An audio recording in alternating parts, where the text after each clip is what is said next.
Let's talk a little bit about Benedictine and Walsh Jesuit, private school, Catholic school rivalry game. And really the Walsh Jesuit Warriors have really started to play well starting last year, but it's been a build. Yeah, well, it's been ever since Nick Alexander took over the program. And, it's really interesting, Dave, that you lead with that, because to me, that really is the most important part of this game and the story of the Walsh Warriors. 2 years ago, when this year's senior class was sophomores, they got a new coach, Nick Alexander. That year, they went 1-9. Last year, 5-2. They won a playoff game. And now there are huge, very big expectations for Walsh.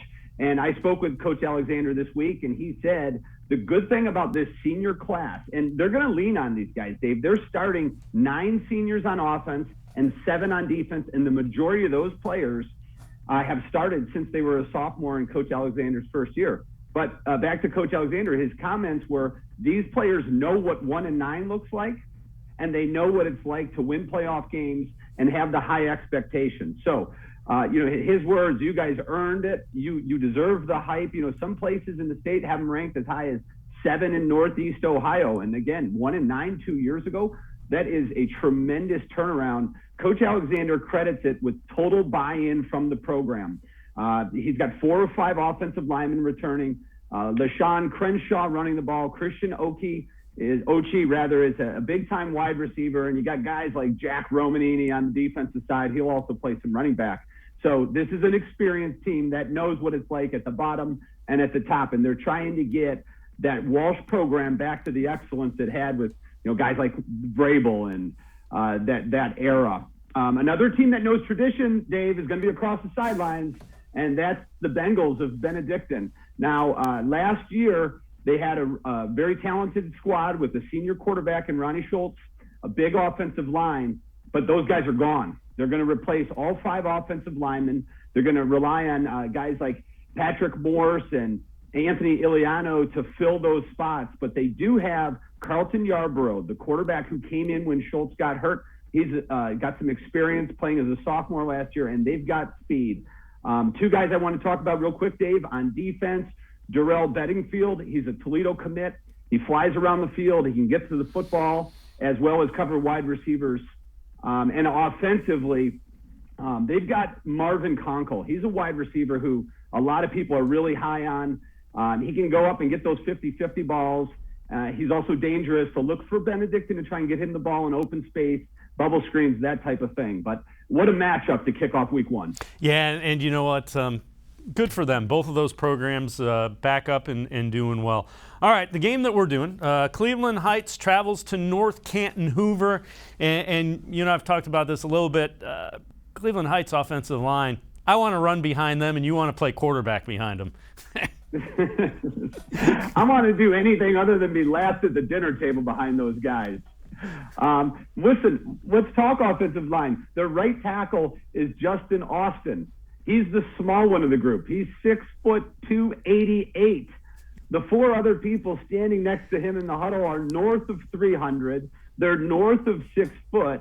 And if Darian Fair has any problems, it's going to be seeing over the big fellas when he wants to throw the football. Fortunately for Darian Fair, who is their quarterback, Cleveland Heights is built to run the football. Coach Max Stevens says they have a 4-headed monster. That's quarterback Darian Fair, fullback Owen Bisker, and then running backs Elijah Foltz and Jalen White. So they're going to use all those guys. They run 2 offenses, the triple option and the spread, but make no mistake, this is a run-first football team. Here's the twist with Cleveland Heights, Dave. They return 9.5 starters because they had a halftime starter, half of the year starter. 9.5 starters on offense and 0 on defense.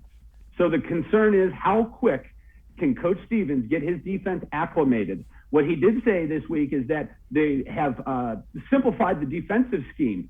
So their players aren't thinking, it's see football, go get football, and rely on some of the speed and physicality that defense is going to bring to the table. Across the sidelines, Hoover with Coach Brian Baum, he's done a tremendous job with this program. He's got them moving in the right direction. They're coming in with some issues I wouldn't say issues, but their quarterback, 3-year starter Connor Ashby, he's graduated. Cade Henney is taking over, patiently waiting in the wings. Great athlete, great basketball player. but we're not sure if he's going to be able to go tonight. So now they're looking at either junior Tommy Smart or sophomore Carson Deerlund, who might be splitting time. We'll see how that shakes out. But Hoover as well, Dave, they've got a tremendous defensive line. They returned 4 of 5 starters on the offensive line. The 5th starter, he did get some starts last year, so maybe there's that half I talked about. But if you like offensive line play, if you like defensive line play, running the football, physical in the trenches, either North Canton is where you got to be, or you got to be on your couch watching you and I on Spectrum call this one, Dave. Yeah, and you know what? This is going to be one where there's going to be a lot of hitting, and if you like line play, yep, we're at the game that the offensive linemen want to go to. Another game that's really interesting, Avon, Mike Elder, Brunswick, Coach Pinzone back getting the Brunswick Blue Devils back where they're used to being when he was there before he went to Buckeye for a short time. Yeah, absolutely a return, and this is his 5th year, Coach Pinzone's 5th year back at the helm for the Blue Devils. I look at this matchup this way, Dave. I think this is the team who, with the coach who has built the program, who is where they want to be in Avon, one of the top programs in the state in Division II, as well as in Northeast Ohio, and Mark Pinzone, who year after year has climbed the ladder to get to that spot. 6-3 last year for Brunswick. Their only 2 losses, or 2 of their 3 losses, were to Menor. No shame in that. They come in with strength of schedules on their side. They play in one of the toughest leagues in the state, let alone Northeast Ohio. These 2 teams, this is interesting. Up until this year, the past 3 years, they've scrimmaged each other. So while it's their first meeting under Pinzone's tenure in the second time, they're familiar with each other. Brunswick's going to come in. They're big. They're going to have the size advantage. They're a run-first team. They're going to be physical up front. But Coach Mark Elder, he is returning. He's got a defense coming back, 7 or 8 starters, and only 1 starter on offense. The good news for Coach Elder is, with the program he's had, he says, I've got sophomores and juniors who are going to start this year that not only could they start in most programs, but they're big-time players. They just either weren't big enough or there were better players in front of them. And when you develop a program like Coach Elder has at Avon, 11 straight playoff appearances, the Final Four in 3 of the last 4 years, losing to Hoban, no shame in that. That's a difficult hurdle. That's where Avon wants to be. What better way for a litmus test when you have an all-new offense, 9, 10 new players on offense, than a program like Brunswick to find out where you are early in the season? Yeah, and Coach Elder, everybody in Avon wants to play high school football for the Eagles. So it's going to be these guys' time as sophomores and maybe some freshmen. So they get their time comes a little bit earlier, but yeah, they know what system they run from the time they're knee high.